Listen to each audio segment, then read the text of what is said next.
Hello everyone and welcome to this latest video discussion as part of the RICS Tech Partner Programme. My name is Andrew Knight and I've been with the organisation now for nearly 13 years. My role here is to look at the impact of data and technology right across the built and natural environment, and with 110,000 members working worldwide right across that property cycle, from land through planning and development, construction, brokerage, valuation, asset management, building operations, building surveying. It's obviously a huge broad canvas upon which data and tech is having a profound effect. And indeed our members work right across all the major asset types, whether that's land, commercial, residential, alternative assets, and indeed infrastructure. And clearly with issues like sustainability and ESG playing an incredibly important part in our work, it's really good to have Hubert join me today from workcloud24. So welcome to the discussion, Hubert. Thank you very much, Andrew. Pleasure. And I guess before we get into the kind of meat and drink of the conversation, it'd be great to have a bit of perhaps a short backstory of your history in the profession and the sector. Yeah, it dates back. I lost count, 35 or 40 years now, but that's okay. Starting as a surveyor actually, and then went up the ladder over development and finally operating of buildings. I'm originally from Germany, however, life brought me then to CEE countries, and today, in fact, we operate a ESG monitoring platform in Germany, Austria, part of Switzerland, and the 6 CEE countries, as it's called. What we're doing there is basically trying to make the change happen towards a more sustainable industry. Good. So you're very much working that kind of ESG sustainability part of the sector. And can I ask, Hubert, it's a question I perhaps should ask more frequently, but what was your motivation to get involved with the tech program? I know you're an RICS member, but what was the driving motivation for you? I strongly believe we only can make a change if we have scale, and of course, if there is like-minded community. And me as a fellow of the Royal Institution of the Chartered Surveyors since, I don't know, 20 years plus, it was the logic next step when I learned that there is a tech community that we need to engage here, because the only way we see to make the leverage happen is with the help of technology, right? So even so, the real estate industry as such does not provide as much data ChatGPT would like to have to make some conclusions. But for now, I guess, yes, we really need to engage with technologies, and that's the future. And that's the simple, pragmatic reason why we are joining RICS as tech partners. Thanks. Now, obviously, you're in this kind of ESG consulting sector as a marketplace, and that's one part of this huge kind of PropTech ecosystem of, depending on who you believe, upwards of 20,000 companies worldwide. In your particular sector, this ESG consulting sector, you know, what are the players? What are the solutions? How would you summarize that state of that particular sector in terms of the solutions and the actors and participants? Yeah, it's a fair question, actually. I was sure it's only 10,000 companies. As you say, it's 20,000 companies now.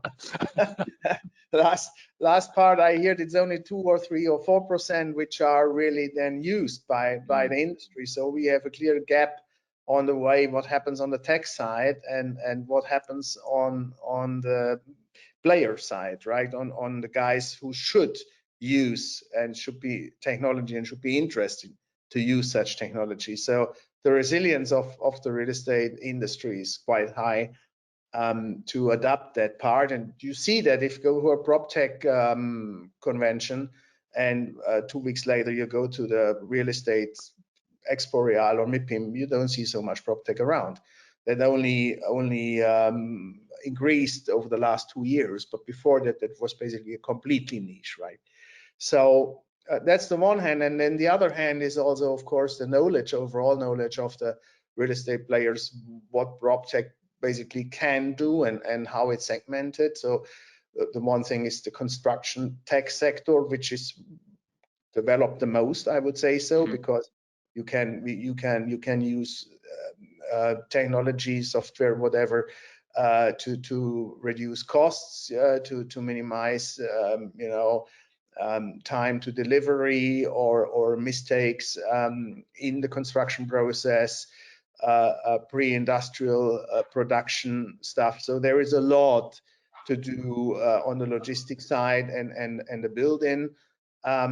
Then you have, of course, the entire building management technology industry, which starts, of course, on the heating, cooling, transportation systems, lighting, whatever plays in that sector. Lately, I don't even know if we can make it a PropTech innovation, but it was a kind of a invisible film on windows, not to make the birds flying into the windows of the skyscraper, right? So, and if you take ESG serious, you say, okay, we're saving birds, we have a positive impact on biodiversity or on wildlife, so it's cool for the birds and for us, right? That's also PropTech. And I guess where we're struggling most nowadays in the context of ESG is indeed this operational software, because it all starts with data collection and data analysis.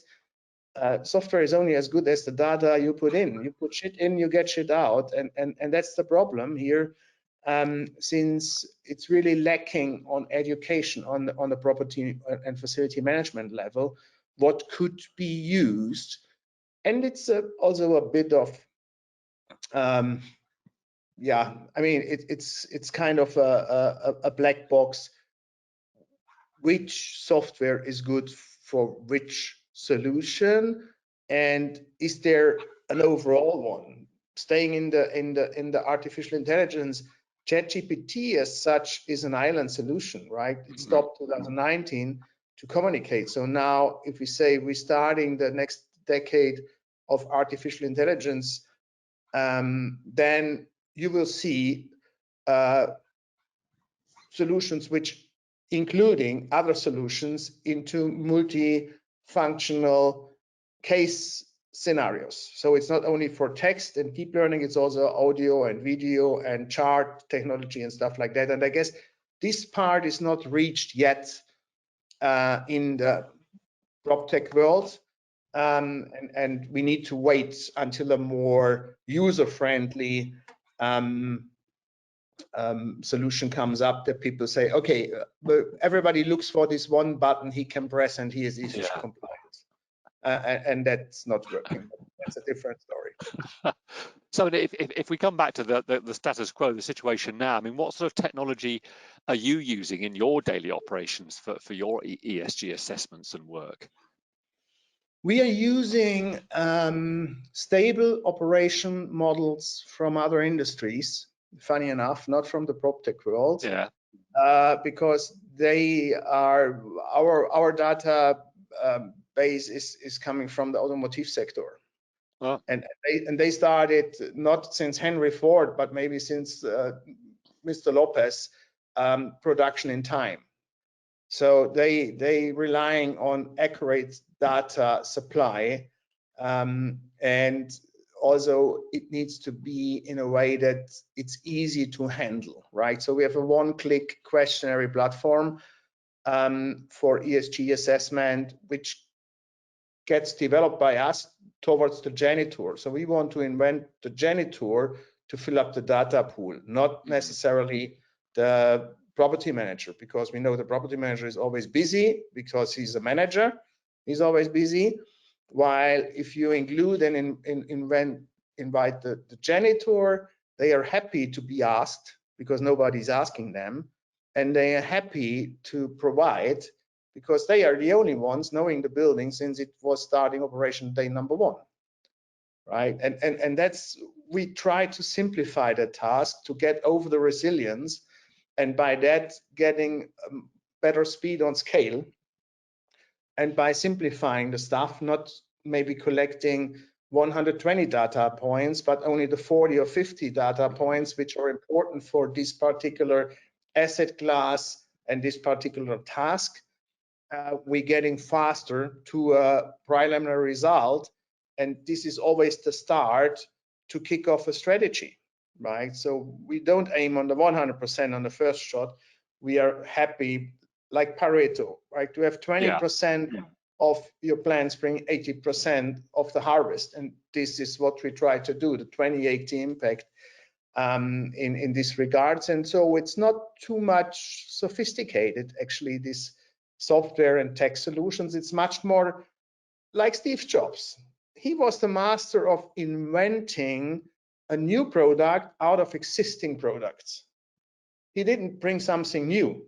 He just put the things together, designed them nicely, told the story together, and all of a sudden everybody thinks today they can't live without it anymore, right? Yeah. And this is where we need to get to, right? But Steve Jobs, at least according to his biography, didn't invent a new thing. So he brought the things together and he said, okay, let's do it together, and then it's okay-ish. And I guess this is where we need to get. I mean, thinking again, once again about the present day rather than what might happen in the future with kind of the landscape and technology, what do you feel are the most important tech applications that we do have for operating buildings today? Because clearly there's a lot of a lot of pressure to reduce energy costs, various regulations. What can building owners and operators really use now that's tech driven that can really help in that building operation context? Talking about the Pareto approach, I would say sensor-based, so IoT technology is the tool of choice to measure and to monitor. And over that, every possible interference with the existing building management system is basically depending on which state of the art of technology you find if you do a site inspection. In an average building today, you see technology built in a 20 to 30 year lifespan. It was repaired, it was maintained, it was some things have been replaced, but the original system of the boiler, of the electricity, and so on and so forth is 20, 30 years old, right? So you have tools, machineries, which are in 1918, 1990, 2000, 2010. And for that, you do not have this one tool fixes it all. But the time we're going on IoT technology or low bar range systems to bring the data into the cloud, it doesn't matter if it's 100% accurate. It can be 90.25 accurate because it's 92.5 times better than today, where people going with the camera and still, metering by uploading pictures from the meter in the cloud, and somebody needs to put it in the Excel, and from the Excel it goes in an ERP system. And by having passed these 3 parts of communication, it's not as accurate as before, right? So, and it's not in time as it was before. So this is all what we see, and I guess this is the highest impact. Of course, if you're talking about artificial intelligence and you're going for administration purpose, for analytic purpose, for marketing purpose, name it, this is a real powerful tool which comes up to help us getting more time to do our job, right? And not, so it's a real low-paid, high-educated assistant available 24/7 all over the world in all languages, which helps us to make effort, also to educate, because ESG implementation and strategy and assessments and whatever is related to that part only goes with education first. And that's the bottleneck today, that we know that 60-70% of the so-called strategy plans are failing because there is less C-level support, there is low education, and most of them, of course, as Peter Drucker said, that culture eats strategy for breakfast. They don't get it, that it needs to have a change of culture, regardless which software you have. So I would answer this question or the other way around, that each solution, technical solution you bring on ground is useless until you really changed awareness and the part of the culture of the operational approach of a building, as we are only dealing with standing assets. We don't deal with new construction. New construction is a completely different playfield, because you can design everything perfectly. Only question is it then used perfectly later in use? Yeah. But that's a different thing. But as you say, you know, that's the bigger challenge, this kind of retrofit of existing buildings, because that's the majority of our building stock that we have and we need to manage. I mean, we've touched on various technologies and obviously touched on AI, which is so much in the zeitgeist at the moment. I mean, if trying to sort of think ahead, perhaps if we look back, if we're able to look back from perhaps 10 or 5 years in the future, what sort of technology innovations do you think will really have stuck out the kind of test of time, and we'll look back and think, yes, these were the really significant things that emerged in 2024 and have really had a real impact? I mean, the technologies are all there. I don't think we are in need of additional ones. If you take SolarCity, that's a company from Elon Musk. He started that years ago, and he implemented photovoltaic on single-family houses. So you want to do that on scale, you need to have a satellite-based analytics tool, right? And that's something which is not working because of regulation. As if you're producing in Europe at least, so if you convince the owner to install and they overproduce over the own consumption, where to go? You know, how is it payback, right? And such kind of technologies, I talked to guys from ESA recently. I say, please give me a tool I can flow over all the logistic parks in Europe and send the offer from these analyzers from the logistic roof, which is regular, always 50,000 square meter minimum plus 150,000 square meter site surrounding, according to the weather data, to the geographic exposure, and the size of the roof. We can basically, with the AI, immediately flying over, making an offer in the email account of the CEO and say, your logistic park XYZ or your retail park XYZ, right, has the potential of producing X amount of energy, and that might be the cost, and this might be the return on investment, you know, to jump over and make an immediate impact on the decision part, and that delivering as energy as a service, because we know, as a founding member of the Sustainable Energy Finance Association, there is money and there is an entire industry waiting for the real estate to open the door to coming in with energy as a service and provide these kind of tools to produce renewable energies.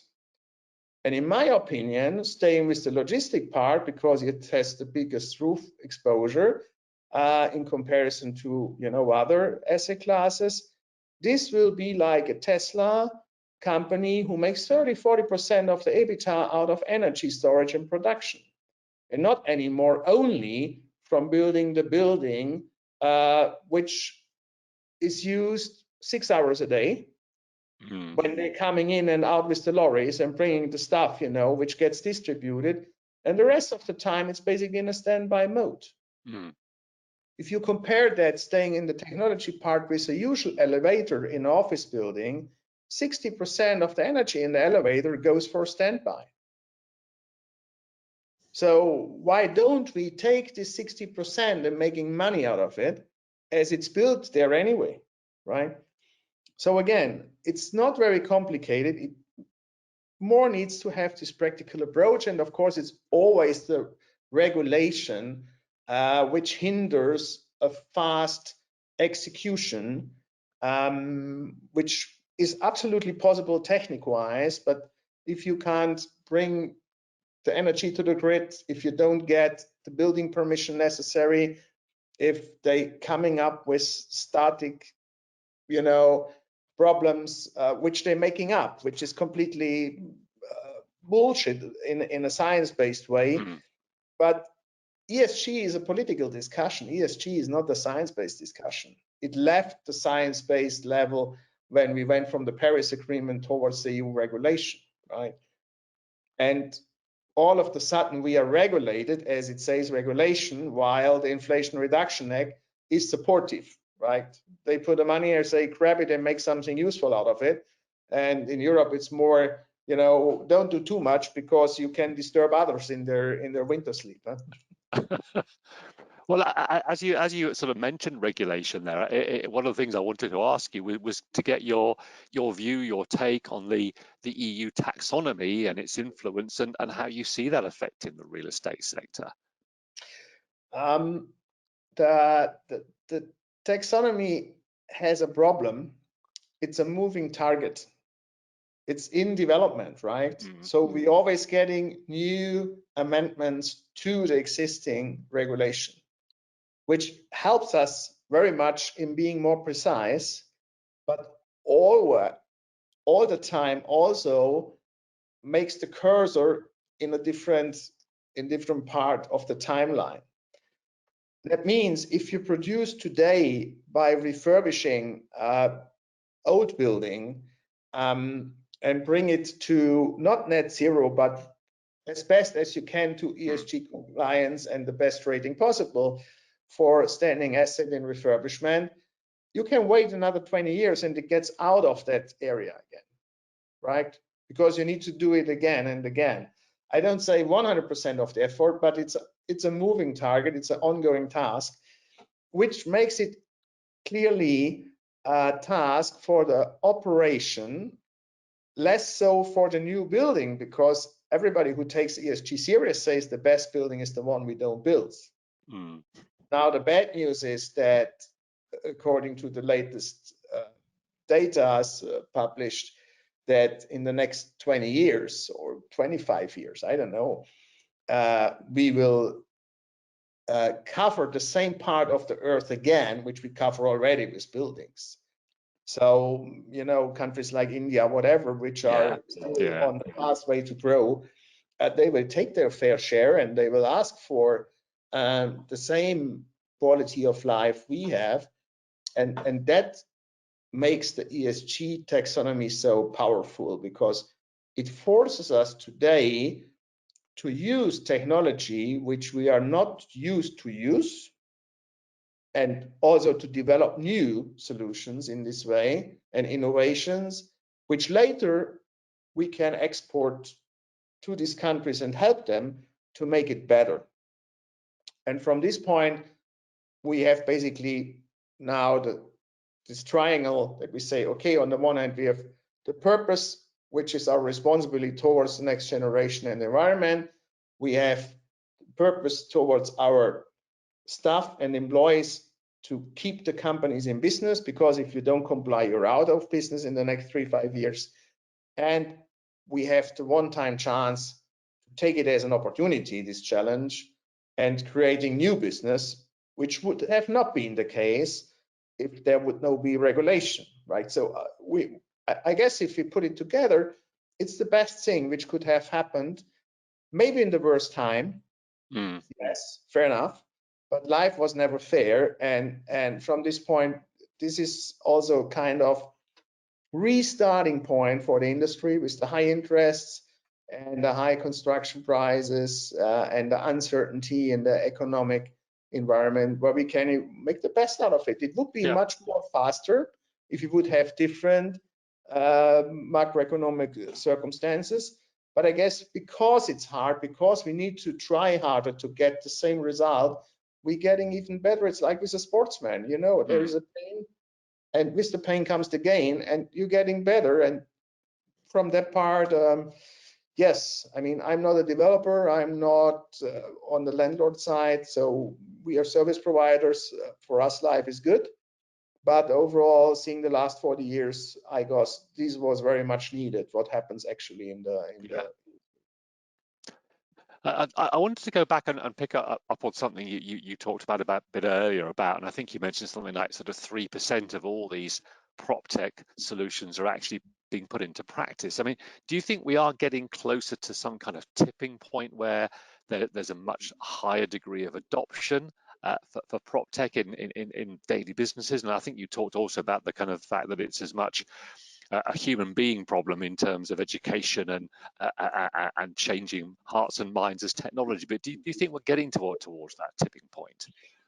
Oh, there is this Everett was the guy, I guess, who did this theory of the diffusion. That was 1967, and I guess you need 18.5% to reach the early adopters. Everything before is, you know, the early movers and the freaks. So we are still in the point of the freak adoption. That has to do that we are talking business to business and not business to customer. Yeah. If it would be a TikTok, it would be much more faster. We saw this GPT adoption; it's much more faster, right? So it's not for everyone in the first place. This is why it will not go so fast, and it will stay as a business enterprise solution for the time being. But having said that, there are already platforms in use where the owner of the building can make his own energy performance certificate by just filling out a questionnaire, right? So it's not necessarily needed that you need to have an engineer for that. Anyway, the engineer also is doing exactly the same. They do not even make a site inspection in most of the cases. So this is much of help. As more we can ease and go over the barrier for whoever is the consumer or the customer and the client, as better it is. And that makes it the end of the day, you're only getting over the trigger point, over this 18.5% if you change the incentives. You need to change the incentives clearly for KPIs which are ESG related. And I don't talk about the CEO of the German drain company who gets, I don't know, 500,000 boni because he buys new drains and keeps the old ones out of business, right? This is not a KPI for me. But it's the level we are today. But if you have that on a management level, if it, as Charlie Munger said, show me the incentive and I show you the outcome, or I tell you the outcome. It's all about the incentive, and this is the leverage which is on the part of the supervisory board members. They are appointing the CEOs, and the CEO is responsible for the company, for the strategy, because if they do not sign for the strategy, they only appointing a team. It's designed for failing, right? We are back on Peter Drucker. So that's the part which is much more powerful than the software. And then, of course, if there is the KPI system in place, if the CEO signs up for it, and if the culture of the company goes along, these software solutions which are existing will be much more in need, much more in demand, because now we have a culture who deals with technology to achieve the goal. But indeed, a little bit for the disadvantage of the technology community, of the PropTech community, very much of these guys never saw a real estate insight, never operated, so they have a solution in mind, and I observed very much they forgot about the problem. They're only working on the solution, but you only can succeed if you fit something according to the problem, right? And that you see, you know, they try to engineer something which is absolutely not in the zeitgeist and not needed today. And as we know, as users on an Excel level or a PowerPoint level or whatever level, we're using 10-15% of the capability of these tools, right? But if you do not have a mass market to deploy your PropTech solution like a whoever, Microsoft or Apple, you will not get the necessary revenues that you can afford to develop your tool so much above, right? So I guess that's a plea on the PropTech community to stay more with reasonable solutions, which can be used, you know, by a lot of people, not only the high educated and high skilled people, and also give a little bit of leeway and understanding that the real estate guy learned everything on university, but never digitalization, because he learned in RICS, right? I mean, it's like an architect, if they did not do a cost survey part in their university education, they learned to draft nice buildings, but they never learned how to build them in time and in costs. Yeah. This is why we have cost surveying in the chartered surveyor departments to make that, and the same is true for value engineering. So we need to bring more interdepartment, cross-functional exchange of education and management approaches into this part to enable the capability of the PropTech solutions to leverage. Indeed. I guess my final question, and once again, it's slightly unfair, I'm asking you to predict the future, but what do you see as the trajectory, the future for both the real estate market in the next 2, 3, 4, 5 years, but also this whole PropTech sector? What are we going to look back on in the next 3 or 4 years on both those sectors? And as you say, hopefully a healthy, closer working relationship between the domain expertise of the real estate people and the tech firms. I mean, to make a forecast on the PropTech industry is quite easy. We just need to look back the last 30 years and look what happens when one or the other industry changed towards digital solutions. I mean, take the mobile phones, right? When they changed from the phoning to the smartphone application, it changed completely the game, and only a few survived. So it's like always, only the ones which are adapting will stay in the game, not the ones which are the most powerful or the most sexy or the best financed. That's not going to work. So adapting is still number one. But also, according to a study from Stanford, what's the recipe to have a successful invention, innovation startup? If you have the financing, the management team, the ideas, the timing, and the market, it's all about the timing.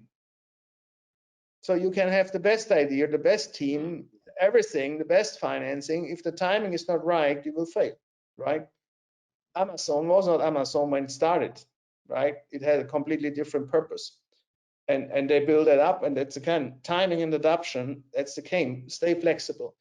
When it comes to the real estate industry, I think we need to learn going back to the roots and have the customer in the focus. And let's say the disaster started when we left the real estate and transferred it into the capital market point of view. So on this net present value valuation, leveraging that on return on equity. And that's the wrong approach, right? And this is why we have the bubble bursting, because everybody was return on equity on not on the 100-year standing asset, develop it further for the next generation.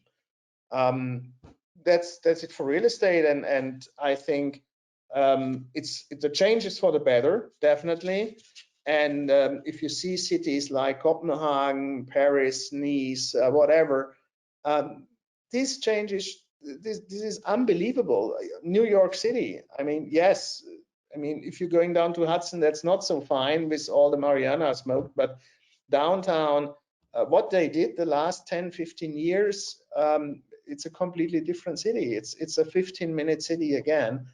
And this is what Berlin was before the war, right? I mean, there was the coupler and the engineer and you know, the carpenter, and everything was webbed into each other, and only because we were thinking, okay, now it's a good idea to make office building only, and then this only, and this only, bringing the cars into the cities. It was, by the time they did it, logically, but now we need to go back. It's real high time to go back and to bring more quality in the operation, and that comes also with quality of design and architecture and city planning. I guess it was later a discussion where the English or the London development community blamed the English architect chamber that they are not able to understand ESG requirements, designing them in, and one CEO then only said, okay, you get the architect you deserve, as you get the doctor and the lawyer you deserve. You know? So as long as you're feeding the bill, it's up to you to choose Mr. or Mrs. Right here for your purpose. And that's it. We need to build up more education, consciousness, awareness for this part of the business. And what you learn from the Americans is one thing.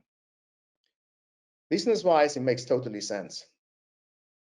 So I really don't know why we are still where we are and don't grab the opportunities which are coming along. While the American doesn't believe in climate change. But they say, we don't need to believe in climate change. If this is a business opportunity, we grab it and we build it up and we do all what we can to make money out of it. Mm.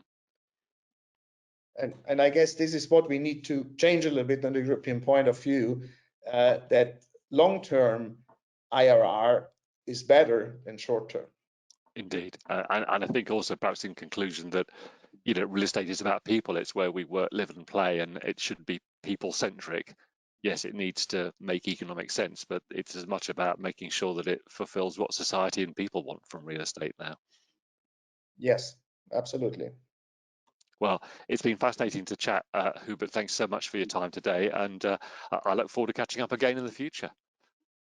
Absolutely, it was a pleasure for me, and next time maybe not in winter anymore, maybe in spring. Yes, we'll do it. We'll do a summer version. But if you do it in London, it's raining, so I prefer it.